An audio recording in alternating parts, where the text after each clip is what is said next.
November மாதம் வரக்கூடிய தேய்பிறை அஷ்டமி கால பைரவர் அவதரித்த நாள்.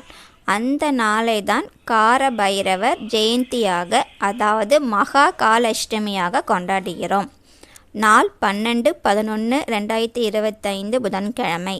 அஷ்டமி திதி ஆரம்பம் நவம்பர் 12 அதிகாலை 4:47 மணி முதல், முடிவு நவம்பர் 13ஆம் தேதி அதிகாலை 4:57 மணி வரை. பைரவர் காயத்ரி மந்திரம்.